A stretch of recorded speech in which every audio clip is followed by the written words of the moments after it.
Bonjour et bienvenue à toutes et à tous pour cette rencontre avec Jean-Michel Ribes au salon Fnac Livre à Paris, diffusée sur la claque fnac.com. Bonjour. Bonjour. Alors, Monsieur Théâtre fait sa rentrée, c'est le titre de cette rencontre. Alors, un Monsieur Théâtre qu'on ne présente plus, auteur dramatique, metteur en scène, cinéaste, directeur du Théâtre du Rond-Point depuis 2002. On fête les 20 ans cette année.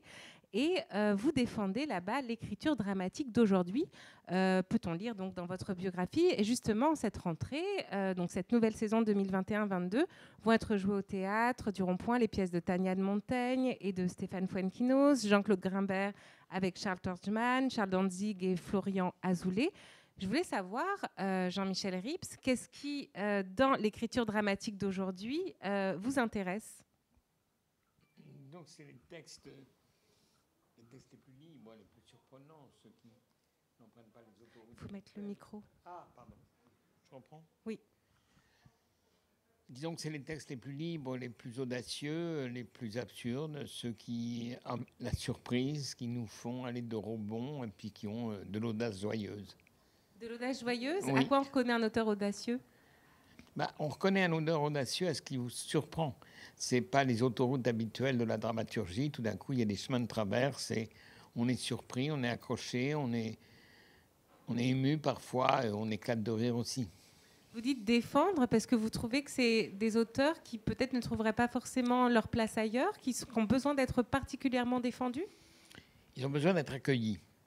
C'est vrai que depuis que les 20 ans qu'on pratique cette programmation d'auteurs vivants et non pas contemporains, ça a permis à beaucoup de gens d'abord de les découvrir, ensuite de jeunes écrivains, ou moins jeunes d'ailleurs, d'avoir un petit endroit, une confiance en eux.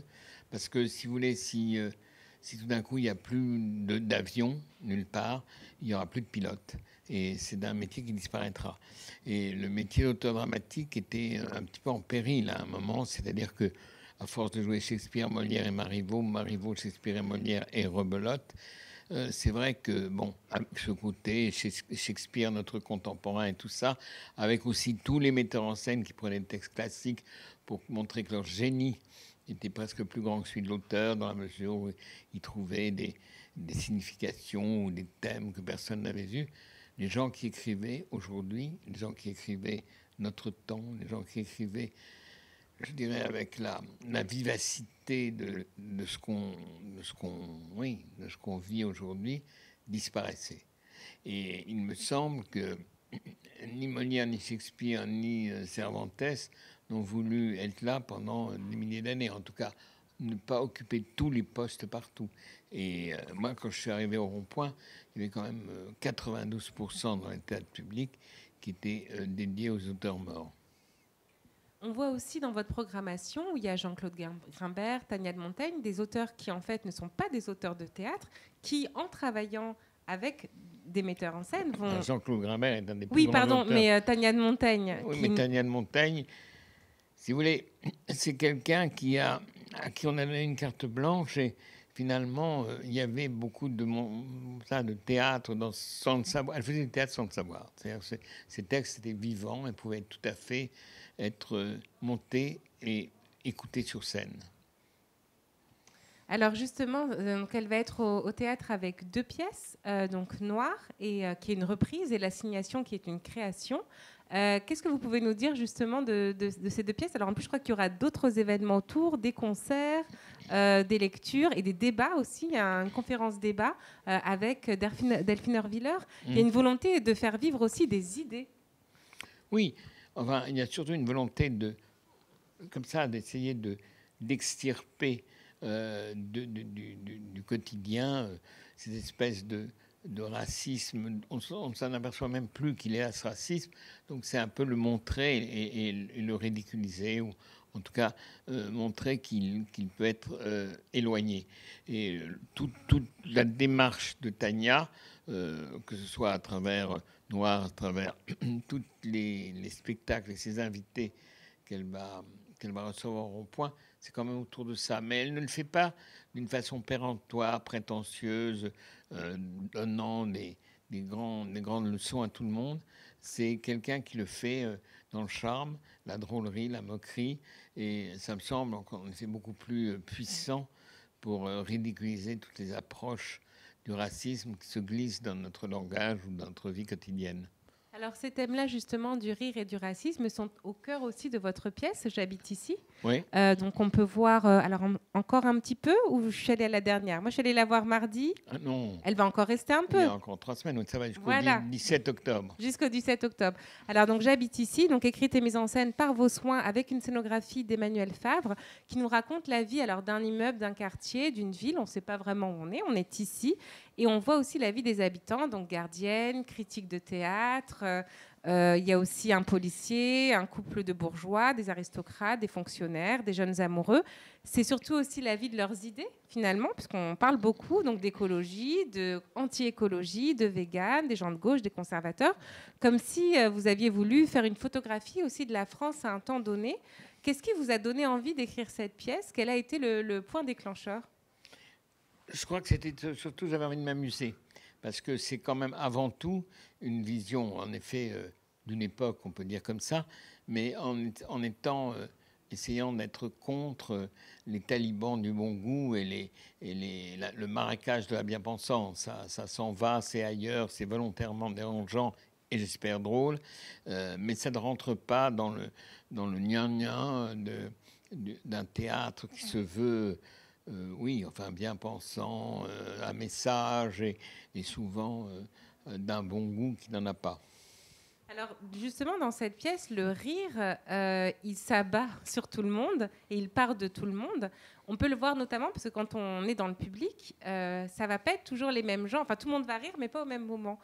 Comme si il y avait aussi une réflexion sur les personnes qui vont voir cette pièce et qui vont se reconnaître dans les travers de l'un ou avoir envie de se moquer des travers de l'autre. Est-ce que vous avez pensé à ça aussi en écrivant cette pièce? Mais non, moi je suis pas du tout, je prépare pas, je fais pas je lis pas. Moi, j'écris avec ce qui me vient et qui m'amuse. Je suis pas un stratège de l'écriture, du commerce, de l'art dramatique, de la stratégie pour que le public vienne ou vienne pas. Je me laisse entraîner par des personnages, et puis ces personnages d'abord me surprennent, d'abord m'amusent, et sans mégalomanie, comme disait Montaigne, je suis un homme, donc à partir du moment où je suis un homme et que je ris, je pense que d'autres riront. Alors, qu'est-ce que ce rire? Quelle est pour vous la fonction de ce rire? J'imagine elle est multiple, mais à quoi ça sert? Qu'est-ce que ça peut apporter de rire avec cette pièce, à votre avis? Alors, Bah, ça fait partie de ce grand combat que je mène depuis 20 ans, qui est le rire de résistance. C'est-à-dire, vous savez, il y a un rire de résistance, il y a un rire collabo, un rire un petit peu lèche-cul, nanana, et puis un rire de résistance, un rire qui participe, je dirais presque à la liberté de penser, à la liberté des idées, à ne pas rentrer dans les raisonnements qui tuent la pensée, dans les morales définitives. C'est un rire... Le rire doit être scandaleux, doit briser quelque chose, si on veut. Il doit être libérateur, il doit nous emmener dans un endroit où, disons, toute la société nous interdit d'aller. Et je pense que ça, c'est par effraction, c'est une issue de secours, ce rire-là. Comment ces personnages vous sont venus, puisqu'ils sont effectivement de milieux, d'origines très diverses, donc ça demande aussi d'observer. J'aimerais bien savoir un peu comment vous travaillez pour observer. Est-ce que ce sont des lectures? Est-ce que vous êtes un promeneur? Non, pas du tout. Tout ça est absolument hors de ma manière de faire. Je ne regarde pas dans les journaux en me disant « Ah, ça serait une bonne idée ». Je ne me mets pas à ma fenêtre pour regarder les gens et ensuite les dépeindre. Disons que les choses me viennent le matin. C'est tout d'un coup des personnages qui m'apparaissent, des dialogues, et je les suis. Il se trouve que ça rencontre probablement la société. C'est comme un nuage qui pleut et tout d'un coup la pluie, la pluie est remplie de ce qu'on vit, de toute l'atmosphère. Mais je ne suis pas quelqu'un qui veut donner des leçons, ni non plus péremptoire, ni non... Voilà. J'ai envie que ce soit libérateur. Voilà. Et pour être libérateur, il faut aller briser les barrières du raisonnement, briser les barrières des morales définitives, briser les barrières de ce qu'on nous oblige à faire. Voilà, on n'est pas tous forcés d'aimer la Joconde. mais on habite tous quelque part dans un immeuble. Rassembler comme ça tous ces personnages dans un immeuble, c'était quelque chose qui était puissant pour vous, de montrer qu'on était tous voisins. J'ai l'impression que ça s'adresse un petit peu quand même au public, ça. Mais vous savez, l'œuvre est faite par celui qui la regarde, comme disait Duchamp. Donc vous la regardez comme ça, puis d'autres. On m'a raconté des histoires incroyables. Alors, qu'est-ce qu'on vous a raconté? On m'a raconté. Je me souviens d'un philosophe communiste qui m'a raconté sur une de mes des pièces qui s'appelait Les Fraises musclées, qui était une fantaisie absurde totale. Il m'a dit, personne n'a jamais fait autant contre la guerre au Vietnam. J'ai regardé avec des yeux écarquillés. Je dis, ah bon, oui, ah oui, c'est fantastique la manière dont vous démontez la stratégie américaine. C'est-à-dire qu'il s'était raconté lui-même toute une pièce en voyant la mienne. Moi, je dis que j'étais très content d'avoir participé à l'arrêt du napalm là-bas. Mais enfin, je veux dire que jamais ça m'était traversé par l'esprit. Mais ce qui est assez excitant, c'est quand tout d'un coup, le public devient auteur. C'est-à-dire, à travers une pièce, il commence à se raconter des histoires, il commence à créer son imaginaire. Et ça, c'est bien plutôt que simplement d'être passif et d'avaler sans rien dire ce qu'on lui dit. Comment vous avez vécu le confinement? Est-ce que ça a été un moment pour vous de création intense ou... Non, pas du tout. Non. Pas du tout. Ça a été un moment d'endormissement et avec la terreur de me dire qu'un jour, on allait avoir dans les librairies 500 millions de livres qui s'appellerait Journal de mon confinement. Ça, je me disais, non, c'est pas possible, on va pas raconter ça. C'est un peu comme le Front National, il ne faut pas en parler. Ça n'existe pas comme ça. Ben, le confinement, j'en ai pas parlé. Le Covid, j'en ai pas parlé. Comme ça les éloigne de nous. Par contre, entre deux confinements, c'est-à-dire quand tout d'un coup on est sorti, c'est là que j'ai écrit cette pièce. Ça fait quoi de voir le public revenir? Alors en plus, il y a eu plusieurs espoirs de retour. Bon, là, le public est là, il y a le pass sanitaire, mais je pense qu'il était quand même assez nombreux. Qu'est-ce que ça vous fait de revoir votre théâtre? Je ne sais pas si on peut dire votre théâtre, habité de nouveau. C'est indispensable. Un théâtre qui n'est pas habité n'est plus un théâtre. Un théâtre, c'est la maison des gens, c'est la maison de la curiosité, c'est la maison du désir. À partir du moment où rien de tout ça n'existe, c'est très douloureux. Alors évidemment, on fait des podcasts, on fait des captations, on fait tout ça, mais c'est pas les gens. Un théâtre, c'est la vie, c'est l'échange des gens, c'est la diversité, c'est la parole, c'est voilà. C'est d'ailleurs de plus en plus avec tout ce qui est numérique, un des seuls endroits où le vivant rencontre le vivant. Alors vous fêtez, je le disais au début, vos 20 ans au Théâtre du Rond-Point. Quand vous jetez un regard en arrière, qu'est-ce que vous pourrez dire sur le chemin parcouru, les choses qui ont été améliorées, on va dire, les choses imprévues? Vous parliez de tempête, d'orage aussi. Non, je veux dire, d'abord, moi, vous savez, je ne reviens jamais sur mon vomi, je ne regarde jamais en arrière. Mais disons que la chose dont je suis certain, c'est-à-dire qu'on m'avait annoncé, même si Bertrand Delanoë et Catherine Tasca, qui m'ont enlevé là, ont fait cette folie en espérant que ça s'épanouirait. Mais disons que c'est vrai que la seule chose que je dis avec un petit peu d'orgueil qui a réussi, c'est qu'on a montré qu'il y avait des auteurs vivants en France et que ces auteurs vivants déclenchaient quand même une curiosité du public. Tout le monde disait ça n'intéresse pas, il n'y en a pas, ils emmerdent tout le monde, etc. Bon. Et les gens n'aiment que quand il y a Brigitte Bardot sur scène. C'est pas vrai. Et surtout que moi, j'ai pas programmé ce que les gens aimaient, j'ai programmé ce que les gens ne savaient pas encore qu'ils aiment. Donc quand ils découvraient des choses, oh, ça existe, je savais pas. Bon, et petit à petit, on a fidélisé sur cette espèce de surprise permanente. Et voilà, ça, je dois dire que beaucoup, vous savez, on a en 20 ans, je crois qu'il y a eu 500 auteurs qui ont été joués, lui et ça, au Rond-Point. Et après, ils sont partis. Et ça commence à s'essaimer. Les autres théâtres commencent à accepter, à voir qu'un auteur vivant n'est pas forcément plus rébarbatif que je ne sais quel classique un peu ennuyeux, mais qui apporte avec lui la sécurité culturelle, etc.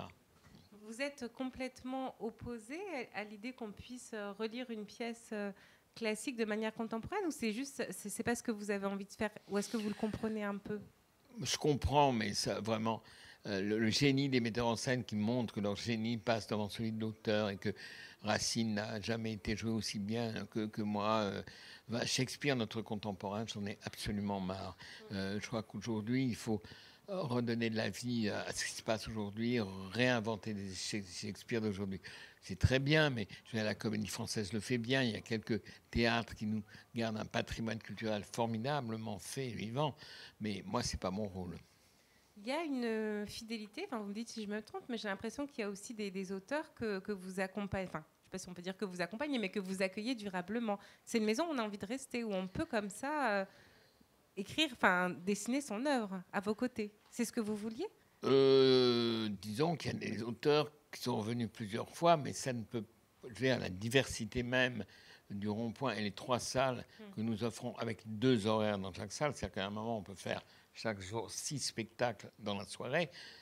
Ça ne peut qu'attirer un nombre important d'auteurs. Ce n'est pas simplement pour faire une œuvre sur un seul auteur. Alors, on a fait des festivals. J'ai fait des festivals du Billard, des festivals Grimbert et tout ça, mais c'est un moment. Après, ce qu'il y a de bien, c'est qu'on découvre des choses. Comme on découvre des acteurs qui vont devenir de grandes stars, on découvre des auteurs.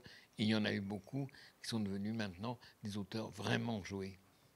Alors, l'autre chose qui frappe quand on parle du théâtre du Rond-Point, là-dessus, tout le monde est d'accord, c'est l'identité visuelle. Alors, ce n'est pas forcément une question qu'on vous pose souvent, mais autour de moi, on me dit, oui, c'est toujours le même graphiste qui fait les dessins. Enfin, voilà, il y a quand même quelque chose qui a été créé avec ce visuel qui, je trouve, en plus, donne un aspect comme ça très contemporain par rapport au lieu aussi où est le théâtre du Rond-Point, qui est plutôt les Champs-Élysées, etc. En quoi c'était important pour vous de créer cette identité et de la conserver ? Qu'est-ce qu'elle veut dire ? Stéphane Trappier, qui est un graphiste que j'ai rencontré en effet au début où je suis arrivé, avait ce double talent d'être à la fois raconter vraiment d'une manière claire ce qui se passait, mais toujours en y mettant, je dirais, une fantaisie qui était indispensable, parce que je crois que je voulais en finir avec ces lieux un peu mortifères, avec une culture où tout d'un coup il fallait que ce soit sérieux. Vous savez, Alphonse Allais disait ne soyez pas trop sérieux, il n'y aura aucun survivant. Disons que, je veux dire que, voilà, il y a des endroits où on ne rit plus parce que c'est un crachat sur l'art. Moi, je crois que ça en fait partie. Pas tous les rires, évidemment, il y a des rires absolument abjects, etc. Mais là, quand même, il y a un grand rire. Il y a de Rabelais à je sais pas quoi, à Alphonse Allais ou à Molière ou à Offenbach. Voilà. Il y a tous ces gens-là qui ont toujours été méprisés, qui, à mon avis, sont vraiment, je trouve, une définition formidable du génie de la France. Quels sont vos projets ? Alors, je ne sais pas si vous vous projetez encore dans 20 ans, mais est-ce qu'il y a des... 50 ans. Dans 50 ans, d'accord. Je ne sais pas, est-ce que vous avez comme ça un projet de changement ou un souhait ? Quelque chose de nouveau à développer ? Peut-être faire plus de concerts, plus de formes... Je ne fais pas de concert, hein, madame. Non, mais il y a une soirée avec Tania Montaigne qui va chanter, non ? Oui, non, mais ça, c'est une fois. Mais on est à un endroit où on accepte. On fait tout de la musique, on ne peut pas tout faire. Et c'est un endroit de la parole, c'est un endroit à la limite du corps, de la danse, du cirque. Mais on ne fait pas de concert trop. Hein. Et oui, les projets, j'aimerais beaucoup ouvrir sous toute une créativité qui a ce qu'on appelle les territoires ou la banlieue, où il y a vraiment des choses absolument formidables que les gens ne connaissent pas. Un jour, j'ai invité Kerry James à faire une pièce dans le théâtre, et là, tout d'un coup, on s'est aperçu que dans la salle, il y avait 70% des personnes qui n'étaient jamais été au théâtre. Et ça, c'était formidable. C'est-à-dire que petit à petit, ça popularise ce rapport entre gens vivants. Je veux dire, cette communion, cette émotion qu'il y a de voir des vivants face à des vivants. Et en effet, qui est l'auteur de tout ça ? Peut-être l'auteur de la pièce, mais le public est aussi auteur parce qu'il invente des choses en regardant. Merci beaucoup Jean-Michel Rives pour cette interview. Merci à vous de nous avoir suivis sur laclaquefnac.com et bonne suite de festival.